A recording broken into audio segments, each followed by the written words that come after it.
The person who's looking at that house and saying, I'm up 100%, I'm looking at it and saying that house just got cheaper by 68%. Go back to before COVID, okay, the January 1st, 2020. Back then, in the town that I live, a middle-class home was around, maybe upper middle class, was around $500,000 to own a house if you were going to buy it.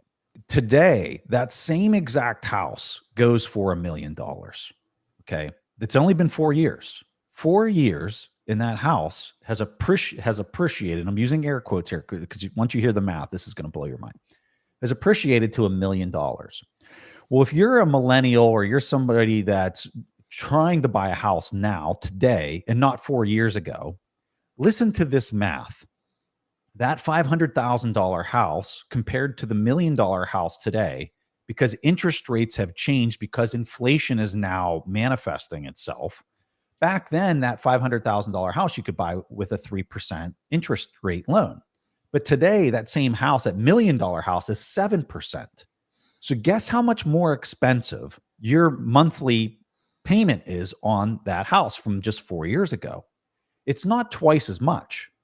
It's 3.2 times higher than what it was just 4 years ago. So if your monthly payment on this house was, let me see what the numbers are here. Well, I did a net present value instead. So the net present value when the house was $500,000 at 3% was $758,000. Today, the net present value of that house is $2.4 million. What? Okay, because it's $1 million at 7%. Okay, now here's the thing that's really going to blow your mind. You ready? That house back in 2020, in January of 2020, was 70.2 Bitcoin. Okay, you know what it is with the $1 million in fiat terms? What that house is in Bitcoin today? It's 22 Bitcoin. Okay, wow. So that's a 68% reduction in the price of this house for a person that uses Bitcoin as their unit of account. The house price went down by 68% in the Bitcoiners world, but in the fiat person's world, the price went up by 100%. It's twice as much, right? This is why people can't understand this, because a person who's looking at this that just looks at Bitcoin as being some made up Mario coin internet money is looking at this and saying, oh, if I would have just been able to buy a house back in 2020, I'd have $500,000 if I levered it. If I levered up, I would have $500,000 in my bank account, right? That's what the no coiner is telling themselves. They're being rope-a-doped into this old legacy system by the numbers and what they think is increase in buying power.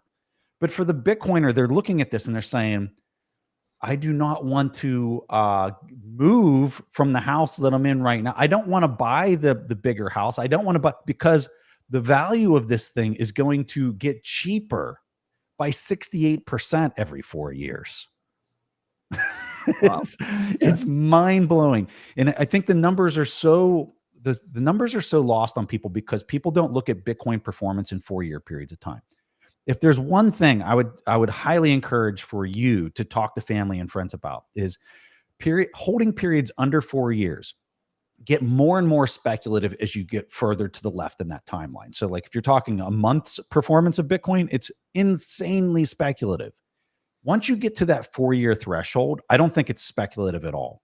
And the proof in the pudding of that is, you ever see the circular chart with the price, how it never penetrates a previous period of time, 4 years? Yeah. Rational Root has an amazing chart on this. That is the thing that you got to focus on, is a 4-year holding period, because it's truly investment at the 4-year holding period, at least based off of historical performance. And if people can somehow shift their line of thinking to this as their unit of account and holding period, let me tell you, like, your life just starts changing in dramatic ways. Because I'm the person who's looking at that house and saying, I'm up 100%. I'm looking at it and saying that house just got cheaper by 68%.